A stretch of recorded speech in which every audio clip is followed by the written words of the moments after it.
Yeah, hi folks. Yes, the normalisation of homosexuality didn't happen in a vacuum.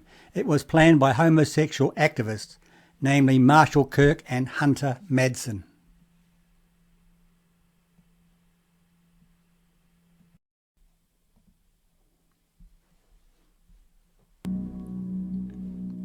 Hey guys, welcome to the show. Today I want to get into a book that I mentioned last week called After the Ball, and the subtitle is How America Will Conquer Its Fear and Hatred of Gays in the 1990s. And as I mentioned before, this was written by two Harvard grads who were both gay, Marshal Kirk and Hunter Madsen. And I read the book. It's out of print, and it's a very large book. But basically, it's a manifesto on how to get American society to accept homosexual behavior as normal. So it's this sort of it's almost like the Communist Manifesto, but a gay manifesto to normalize homosexual behavior in America. And I want to go through the kind of points that really jumped out to me in the book. But before I get to that, I want to mention last week in that episode called The Gay Revolution, which we'll put right here, I mentioned that Alfred Kinsey in 1948, I went through the timeline of the gay revolution, the gay movement. And in 1948, I mentioned that Alfred Kinsey, the zoologist, published this book called Sexual Behavior in the Human Male. And he concluded that homosexual behavior is not restricted to people who identify themselves as homosexual, and that 37% of men have, quote, enjoyed homosexual activities at least once. Now, at the time when I did the video, I knew that his research was flawed, but I didn't know the extent of it. And so I just want to make an addendum to that statement, that in his research, Alfred Kinsey did all sorts of crazy research. And in the research on men, many of the men he surveyed were actually prison inmates. And his team had taken sexual histories from about 1,400 imprisoned sex offenders. So this is research from sex offenders in prison. And he passed off the behavior as sexually, quote, normal, natural, and average. And so, and a bunch of scientists came out after the book was published, reputable scientists, and said that his statistics were deeply flawed. So anyway, I just wanted to mention that. Several of you emailed me about that, and I just wanted to clarify. Also, if you watched Matt Walsh's documentary called What is a Woman, which is fascinating. He mentions Kinsey and how flawed Kinsey's research was. So I just wanted to get that out. So anyway, back to After the Ball. After the Ball was published in 1989. And as I said, I want to go through kind of the highlights that I gleaned from the book. And this was their manifesto. This was their strategy to normalize homosexual behavior. And it's very, very, very persuasive. And all of what they say in their book, almost every single thing, well, actually every single thing has come to pass. So this manifesto worked. It was controversial at the time, but and you'll see why. But these guys were kind of like take no prisoners, sort of gay guys who wanted to manipulate and persuade America that homosexual behavior was normal. So I'm just going to go through certain highlights of the book. In the beginning, they say, in one of the chapter 3, they say, it's time to learn from Madison Avenue, to roll out the big guns. Gays must launch a large-scale campaign to reach straights through the mainstream media. We're talking about propaganda. That's a quote from the book. And then they go on to say, the purpose and effect of pro-gay propaganda is to promote a climate of increased tolerance for homosexuals. And that, we say, is good. And they go on to say, propaganda relies more upon emotional manipulation than upon logic, since its goal is, in fact, to bring about a change in the public's feelings. And again, remember, I've talked about this so many times on the show that movies and TV, it's such a strong form of persuasion because it manipulates your emotions. And so they get more into that in a minute, but how to use the media. And they say, in the battle for hearts and minds, effective propaganda knows enough to put its best foot forward. This is what our own media campaign must do.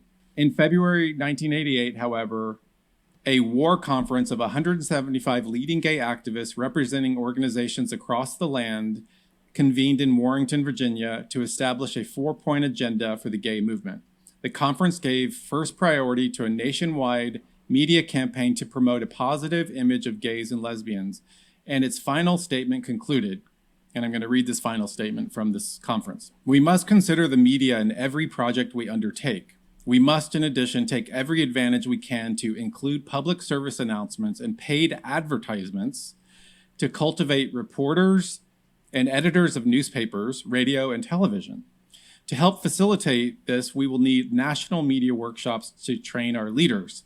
Our media efforts are fundamental to the full acceptance of us in American life. So again, they know how that they need to manipulate the media, newspapers, television, ads, etc., radio. So they know that that's very powerful. And of course, we know that's been done over the last, since this has been written, since 1989. And then it also says, these are some of the points. It says, number one, employ images that desensitize, jam, and or convert bigots on an emotional level. This is by far the most important task. So getting to your emotions is so important. That's why shows like, as I said, Will and Grace and Queer Eye for the Straight Guy, all those shows manipulate your emotions. And movies like Brokeback Mountain and the Harvey Milk movie, all of those movies manipulate. Oh, in the next point, they say, challenge homo-hating beliefs and actions on an intellectual level. Remember, the rational message serves to camouflage our underlying emotional appeal, even as it pares away the surrounding latticework of beliefs that rationalize bigotry. And another point, they say, gain access to the kinds of public media that would automatically confer legitimacy upon these messages and therefore upon their gay sponsors. To be accepted by the most prestigious media, such as network TV, our messages themselves will have to be, at least initially, both subtle in purpose and crafty in construction. Crafty, just like the devil. And then it goes on, our media strategists must know their target audiences, know which are ripe for persuasion and which are not.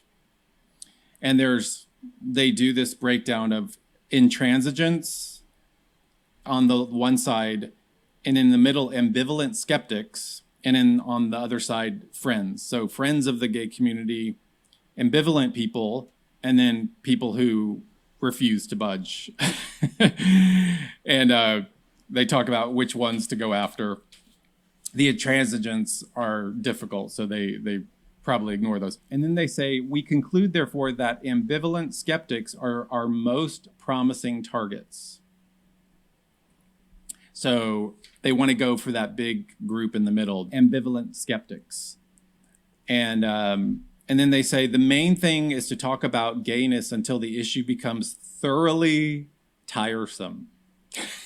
Does it feel like gayness has become thoroughly tiresome in our day? I mean, it's so exhausting. Even if I were still living that life, praise God, he rescued me out of that life. But even if I were still living that life, I would think this current epoch, this current era is so tiresome. It's so over the top and obnoxious. And then it goes on to say, first, gays can use talk to muddy the moral waters. That is, to undercut the rationalizations that justify religious bigotry and to jam some of its psychic rewards.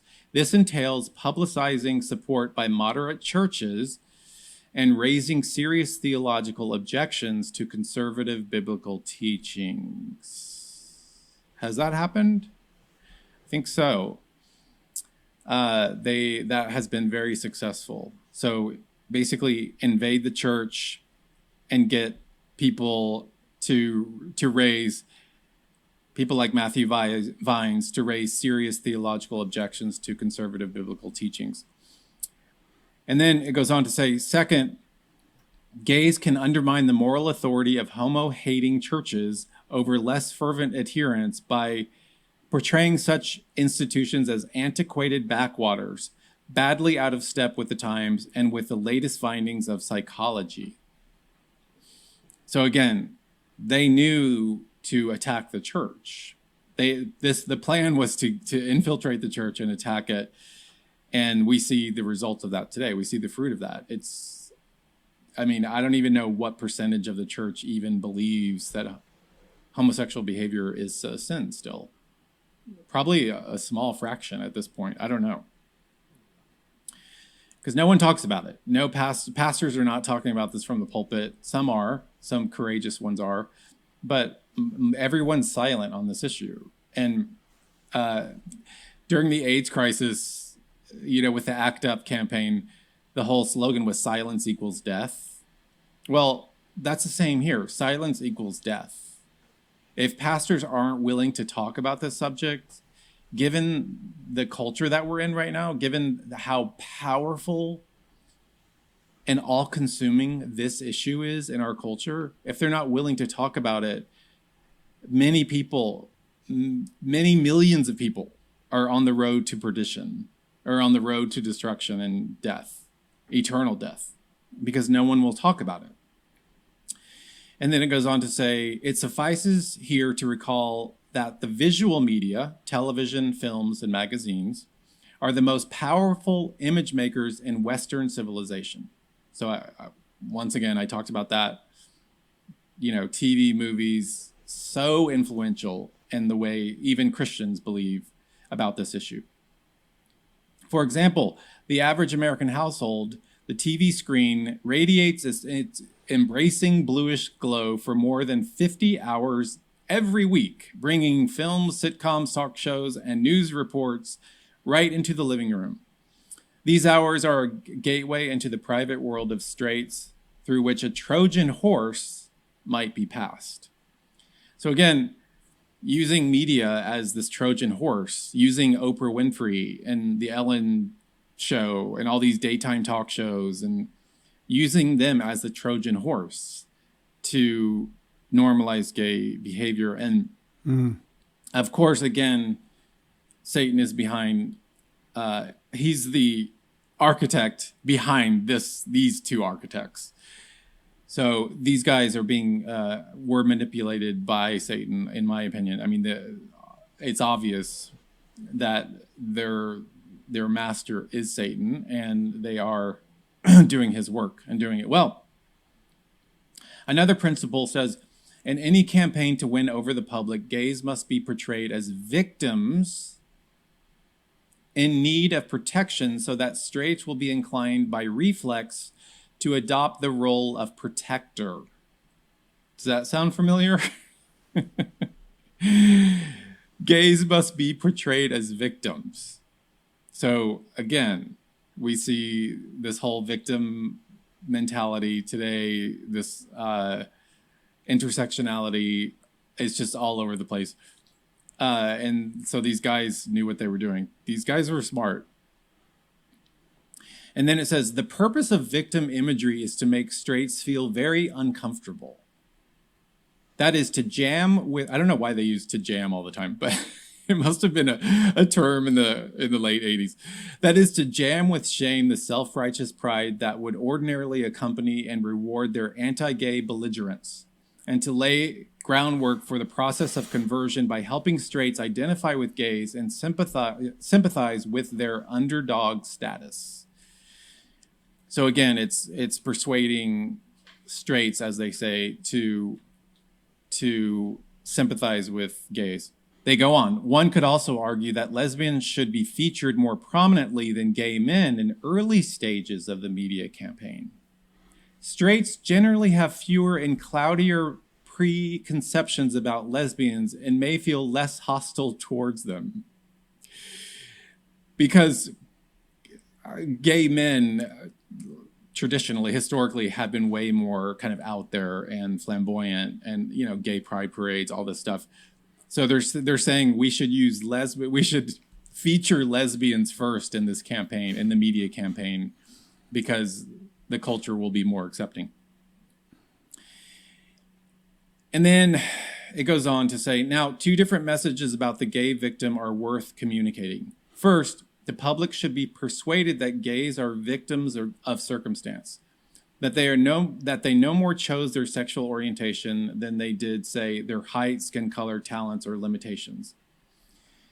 Which is, in my experience, I didn't choose to be same-sex attracted. That it developed in me, and it's a result of the fall. It's a result of probably a lot of things that happened in my childhood. I was molested. So in that regard, they're correct in that I didn't choose to be attracted. In fact, I didn't want to be attracted to guys when I was young. I did not want that. So, and then they say, we argue that for all practical purposes, gays should be considered to have been born gay, even though sexual orientation for most humans seems to be the product of a complex interaction between innate predispositions and environmental factors during childhood and early adolescence. So even in 1989, they were pushing this idea of born this way, born gay, born gay, born gay. They wanted to push that idea, and they admit that sexual orientation is a product of a complex interaction of environmental factors and innate predisposition. So it's just bizarre that that they know this, but they push this idea that everyone is born gay, and kind of like that just shuts down the conversation. And again, even if I talked about this so many times on the show, even if you're born gay, even it's 100% genetic, it's a moot point. It doesn't matter, because we're all broken. It's the doctrine of total depravity. We're corrupted to the core. And so even our genetic coding is corrupted because of the fall of mankind. And so, again, we all have innate impulses, sinful impulses. It doesn't mean we act on them, as Robert Gagnon would say. And then it goes on to say, and since no choice is involved, gayness can be no more blameworthy than straightness. So again, born this way is a huge strategy. And then they go on to talk about gay pride parades, and they say, we recommend a compromise. March if you must, but don't parade.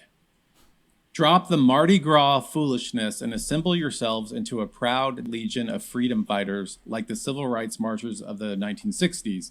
Such marches would certainly enable gay self-affirmation, yet would be taken more seriously by straights. So they're basically saying, stop doing these gay pride parades that are so tawdry and so just sexualized. I don't know if you've ever been to a gay pride parade. I don't recommend it, but you will be shocked, very shocked at how sexual they are. Men wearing basically nothing, basically doing strip teases on floats, and it's crazy. It's a crazy thing to watch. Even, again, as I said, even when I was living that life, I just thought it was all so debaucherous and obnoxious and unnecessary. And anyway, that's what they're recommending, to make it more of a march than a parade. But that didn't really work out. So, and then they say, magazines are good vehicles for the gay message for several reasons. Magazine reading is a solitary pastime. The reader is generally paying attention and in a thoughtful frame of mind. These are Harvard grads, and their writing is so goofy. I don't know if they took writing classes or not. And then they talk about the difference between gay men and lesbians. And they say gay men and lesbians are apples and oranges. They happen to find themselves in the same barrel only because their society treats all fruits alike. And as I've talked about with Rosario Butterfield on the show, gay men tend to be kind of, we talked about this, the difference between gay men and lesbians. Gay men were always kind of like, are hedonistic and debaucherous and into, drugs and alcohol. This is my experience. I'm not saying all gay men are like this, but in my experience of 20 years in that life, that's what I saw. And a lot. And it was very pervasive. And lesbians were more political activists and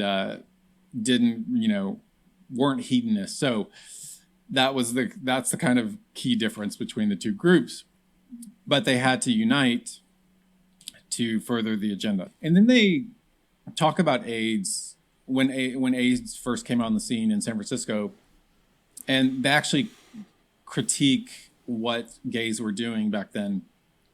And they say it's hard to forget that, by and large, the gay bathhouses of New York and San Francisco shut down not as they should voluntarily, as soon as it became evident to a reasonable person that what they were selling was death.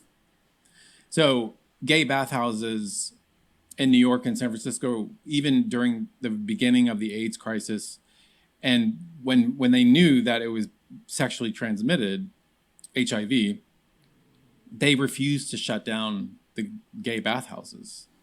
These bathhouses refused to shut down, and then finally they gave in and did so. And then they go on to talk about relationships, gay relationships, and they say relationships between gay men don't usually last very long. And I've talked about this before.